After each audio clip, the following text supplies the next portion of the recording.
Welcome to part 2 of my interview with Shannon Vaillancourt, CEO of Ratelinx, as we talk more about Shannon's vision for prescriptive analytics and why his team is so committed to converting visibility into results.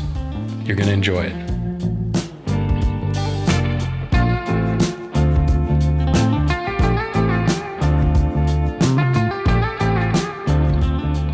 So it's interesting that you said you're migrating to data, because I don't know if this was your original business model, but it's part of your business model, TMS, Transportation Management System, right? Yep. But man, that space is so crowded. You know, I work in investments, so I can't tell you how many times a week, maybe 2 times a week, somebody has a new transportation management system, right? Yep. And honestly, Shannon, and this is my ignorance, not a transportation specialist by confession, okay? But I felt like that space was pretty full 5 or 10 years ago. Why is there such a proliferation of these solutions? And knowing that so many of them are visibility more than prescriptive based, what do you think happens there?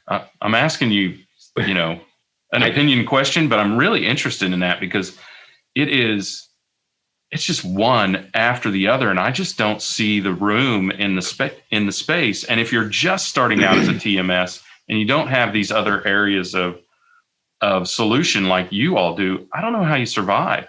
What's your thought? Yeah, and this is what I've learned throughout my whole career. I've been in this industry since the early 90s. So you're holding up pretty good, Shannon. Yeah. I know. I'm actually, everybody thinks you were 7. Shocked. You were 7 when you started, right? Yeah, I was pretty young. But even back then, I thought, as you get through the mid 90s, late 90s, I thought there was already too many in there. But what I've learned and gathered throughout the years is that each one kind of specializes in a certain area. So you don't have many that can do everything. And that's why I think you see a lot of them. And they try to either go to a vertical or they go to a specific type of shipment that they're going to do. There's not a lot that do them all. And most of them, I think, are really based on execution. I don't think they're really based on visibility. So if you start whittling that list down, it gets smaller and smaller as you start adding pieces to it. And then when you get to the, we'll use the new term, the integrated platform piece, there's very few, if maybe only a couple, maybe one. So that's what I've seen out there. And the reason why I think you've seen a proliferation of them is, it's the old pyramid, the bottom of the pyramid where you have all the small customers. There's a lot of them. So I think this was back in the late 90s, early 2000s. I had heard a statistic around UPS Worldship. So, UPS Worldship, that's their free system that they give out. I had heard that, 20 years ago, there was over 500,000 of those installed in the United States. Wow. So you think about that stat and you're like, oh my Lord. And it's like, there's a big market there. It's like, well, there big market if it's free. Yeah. Or if it's $50. Right. That's where, again, you got to kind of weed through all that to understand what are you really looking at? What is this really made for? And, that's where I think, it's a lot of marketing that I think has thrown this off. But, and, everybody reads that transportation's big. Oh my God, parcel volume is huge. And, final mile is huge. Right. I'm going to create the best final mile system. And it's like, well, again, what's your definition of final mile? Some people define that as same day delivery. Some call it the final leg to the customer. It's like, so what is it? Yeah. That's why I think you've seen a lot of it. It's just fragmented pieces of the market. None of them are really that big, but they do some great marketing and they have some good VC money behind them because, they're able to tell someone, look at how big this market is. Yeah. And then they just get acquired or acquire somebody. You guys aren't VC funded, right? You're Shannon Correct. and Now team funded. we're privately held. When I started the company in '02, started it with my own, the way that I got money is I went and I sold a deal. That's how I funded it. The old fashioned way, right? Yeah, right. Like the old commercial. I earned it. No, I That's right. did a lot of hard work. Right. That's right. But yeah, we have I think we're kind of unique in that way. We have no VC money. We have no debt. And I think part of that is because when I started the company in '02, I wanted to move from the implementation side to the sales side. So I had the skill to do it. So I wrote the first version of everything and I went and sold it because I realized that I knew a lot of people from doing the implementation. Yep. So I just, called up, the old customers and went back in and, did my thing and, replaced the system I had installed before with my system now. Something more robust, right? Or modern, yeah. Both probably. Yeah. So. Yeah, it's interesting. It is interesting, the parallels of you and I, because I did a similar type of thing. And you don't see that very often. I think a lot of companies this is totally off topic, but what the heck, it's just you and me. Yeah. And the rest of the world. But I think a lot of companies are chasing investment instead of chasing deals instead of chasing or even I would say chasing solutions. Yeah. So think about if you're a customer and you're working with a VC funded company, your goals aren't going to align. I don't think, because if you're VC funded or if you're outside investment funded, it's all about driving revenue. Yeah. So I need to get you, the customer, to pay me money for stuff. So I'm going to keep coming to you with stuff that you have to keep paying money for. And that's where I think being privately held, we can really align our goals very differently because I don't have any outside pressure to do, some magic number at the end of the day. And I think that's why our business model is very different than everybody else in the industry, I think. And it's because we can do it different. So I love your compulsion to solve the problem. Another thing I talk about a lot with founders is a lot of people talk about this is my passion or this is my love or whatever. That is not sufficient, right? It is not sufficient to be passionate about what you're doing. You have to be compelled, and you have to be compelled not to do the thing, but as you said, the solutions, you have to be compelled to solve the thing, solve the problem or problems that you see, the problems that come up after you've solved the problems you initially, approached. You have to have that compulsion. And that is what makes, regardless of funding, that is what makes a successful technology enterprise. Yeah. I mean, we're kind of obsessive. It's bad. If somebody gives me a problem, I can't help it. I have to, I can't sit still. Yep. Can't stop thinking about it. We got to get it solved. And that's why I've told, even people that work here at Ratelinx, I'm like, hey, if you're telling me something, make sure you've solved it. And then you're going to give me the answer. Or if you need my help to solve it, you better tell me that.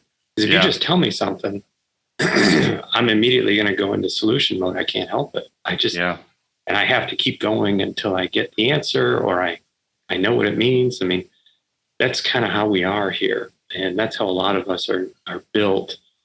And I think that's what's allowed us to deliver the solution and create the solution that we have, and it's from listening to the customer.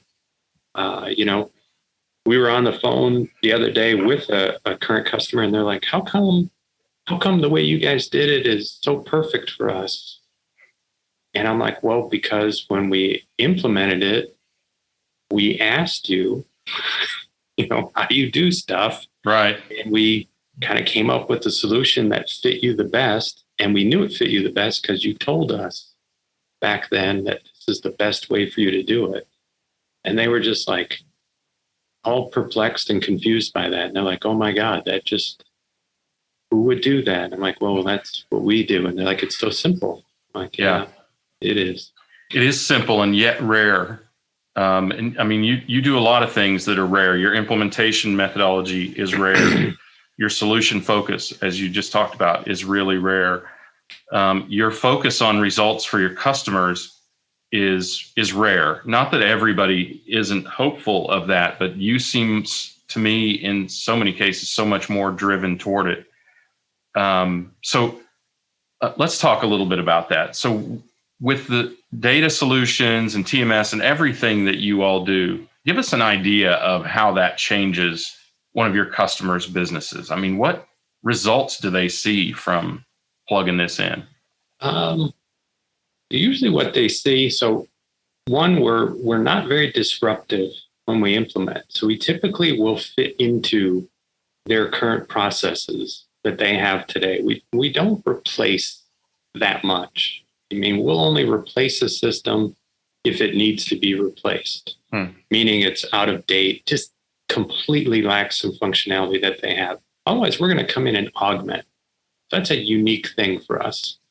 And when we come in, I don't know, some customers have saved, the highest number I've ever seen is $800,000 a week is what one customer saved. 800,000 a week? Yeah, I'll never run into that again in my career, I don't think. Where did that come from? Well, just, came from the data. And I mean, what did they fix that gave them that kind of result? Well, what I found is that what a lot of spend, or did they? Oh yeah, it's on the freight spend, $800,000 a week, pure and simple on freight spend. Because what you find is that what a lot of companies do is they have to have this balance between people and cost, of freight. And so they'll build tolerances in or not be as perfect because they just don't have the people, again, to click the buttons because there's too many buttons they got to click. So they're like, well, you think about like inbound, if you're managing inbound freight, they will have one carrier on a lane, and a lane is a whole state. So from Ohio to Illinois, it's this one carrier, even though that one carrier isn't the most optimal carrier. But I don't have, how else would I do it? I don't have the people. I don't have the staff. Don't have the data. Invoices. As long as it's within $5, because if it costs me more than $5 to track this thing down and to figure out if it's right or wrong. Well, those dollars add up very quickly when you're doing high volume. And then you look at the market that we're in today, a lot of companies are doing even higher volume. So, that's where we can come in and save, companies millions of dollars without really making much change. And that's kind of how we first justify our solution. And that's before we even give them any prescriptive insights or give them any business knowledge around changes to make. It's just tightening everything up. What we find is a lot of companies have done a lot of great work and have put in a lot of great things. What they have a hard time with is the precision and being able to maximize their return on their own assets. I mean, really, everything they've done is their own asset. This is just a pure ROA model that we come in with right out of the gate. And that's why our time to value is so short. We implement quickly and we give them instant results. And we do that by eliminating exceptions that they had and allowing them to maximize the value of what they've already done. And from there, now you start getting the continuous improvement. I mean, that's really what the data is. Once you get to be data driven, you're going to have greater transparency to what's going on, which is going to lead to continuous improvement, which is ultimately going to give you a competitive advantage. I was reading some article out there talking about being data driven, and it says most data driven companies on average can increase their profit margin. Their gross profit increases by 12.5%. So I would say that's probably what we see a lot of. And the reason why their profit increases is because we're able to cut cost out of there. And, you cut $1 of cost out of a company. That's a lot from a profit perspective. That's not $1 of profit. That's a big percentage swing. Yeah. And that's what we're able to do. So 12.5% gross margin. That's impressive. Man. Yeah. I was like, wow, that is you must sleep very well at night knowing that you're doing that kind of service for your customers, right? Oh, there's nothing more gratifying. Yeah. Think about that. Yeah. It's funny. Ages ago, I worked for a company that didn't negotiate on pricing for software, which is absolutely unheard of, right? And our founder said, we make a lot. He would say this in discussions with customer or prospect. We make a lot on our software, but we don't make nearly as much on our software as you do. Huh. And that really justifies, that he felt like, and he was right, justified the value of the technology. So. And that's a good point. We're typically at a 10-to-1 ratio. $10 of savings for every dollar that they pay us. That's really good. They typically save about $10 for every dollar they pay us. More companies should have that goal. Yeah, we usually get into the, 5-to-1 is like the minimum that we usually see. And we usually get that built up to a 10-to-1. Some companies have gotten to 20-to-1, 30-to-1. And again, the model that we have is purely based on what we're doing. There's no gain shares, no nonsense like that. We feel that if working with the customer, we can come up with a great idea, why not come up with a great idea that saves them even more money? I mean, that's, and that's part of that collaboration. If it's a gain share, I don't know if everybody's going to collaborate quite the same, because then you get into that argument of, hey, that was kind of my idea. Did we do it or did you do it? Yeah. Yeah. And it's like, That's why we never got into that model. That doesn't. It's a great closing technique, but almost no customer is silly enough to sign up for it, at least for a very long time. That's what you need. Exactly. They turn a lot. Yeah. Do a lot of customer churn in that model.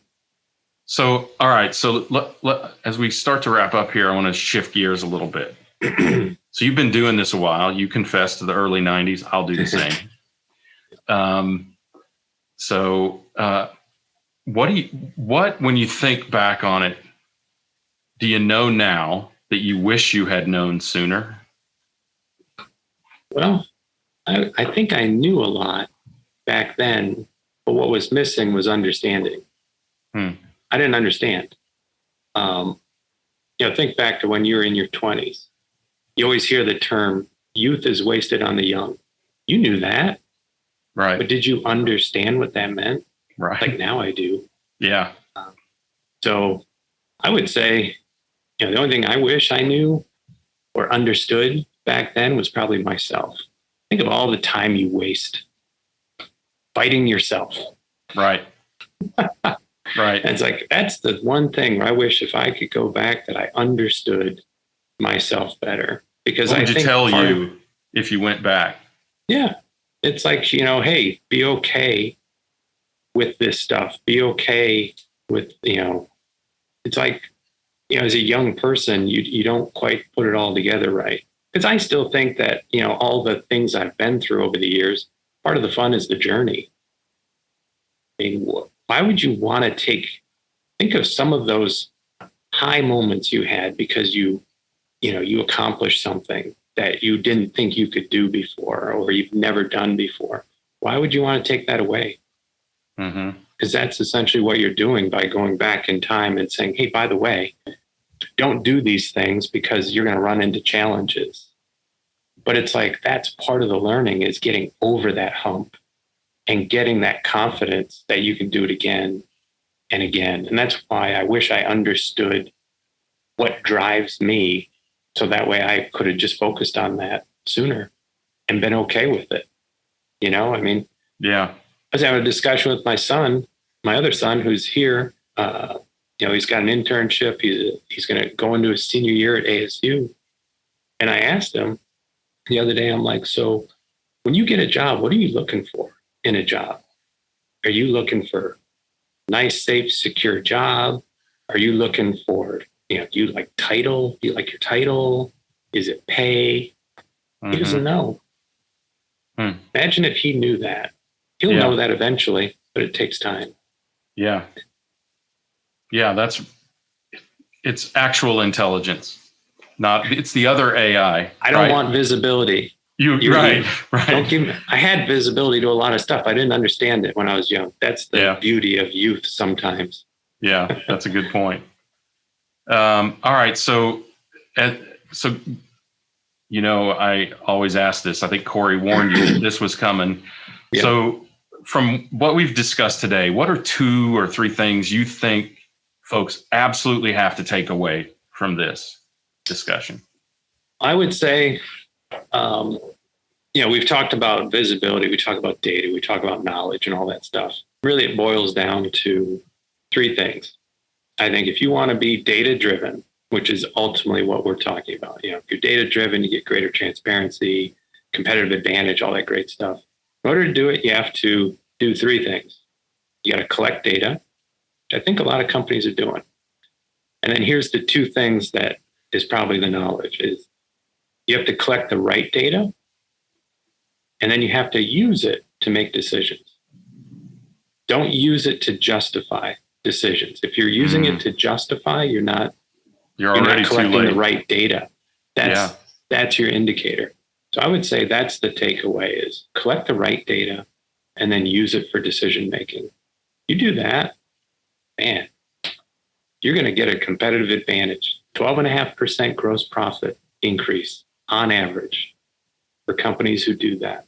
I would sign up for that any day. I mean, that is as you said, that's a dramatic impact to the bottom line. That is a change to your business, breakthrough, frankly. It's easy to do.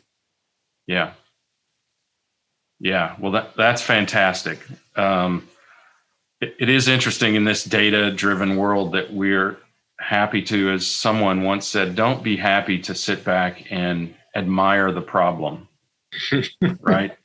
Yep. And that's what so many people do with data these days. You've got to convert it into action. Data into action is absolutely critical. What use is the report if it doesn't allow you to improve your business? Yep. And I think when companies do that, if they focus on those things that allow them to improve their business, they'll not only find that it's more impactful, but it's less data to cull through, because there's only a certain amount of data that can allow you to really change your business, really make decisions that change the direction, that are actionable insights. Yes. Yep. And practical, that can actually be done. Yeah. Yeah, that's right. That's good. And you're right. If there's anything I want people to take away from this, it's that power, 12.5% increase in gross margin, or whatever it is, it's in that data, and that data provides assurance and repetition and knowledge that allows you to continue to improve, or better yet, sustain. So many companies can say what went wrong in retrospect. What they can't say is why did good happen? What went right? And why did that happen? And how do we repeat that? And being data driven is the key to being able to do that. Absolutely. Well, thank you, Shannon. It's always great to spend time with you. And I appreciate you doing this again. I may or may not let people in on what that means, but my pleasure. Yeah, of course. Big thanks to Shannon, CEO of Ratelinx, for sharing this time with us. Hey, how can folks connect with you? Well, you can always go to the website, www.ratelinx.com. Connect with me on LinkedIn anytime. Those are probably the 2 best ways to get a hold of me. Ratelinx with an X, and we'll have the URL on the show notes as well. So thank you again. And thanks to everybody for joining me and Shannon. It's fun for us. I hope it's fun for you. And remember, acknowledge reality, but never be bound by it. How can I help you improve your shot at supply chain tech success? 4 ways. 1, subscribe to Tequila Sunrise and click the notification bell to make sure you get our new video every week. 2, follow me on LinkedIn and see my supply chain summaries every weekday. 3, if you're a startup founder or a growth stage leader, and you need an active advisor to help you propel you through your supply chain tech journey, I'm currently considering select strategic advisory roles. Or 4, if you need an incubator or investment for your supply chain tech, find me and reach out on LinkedIn and let's talk.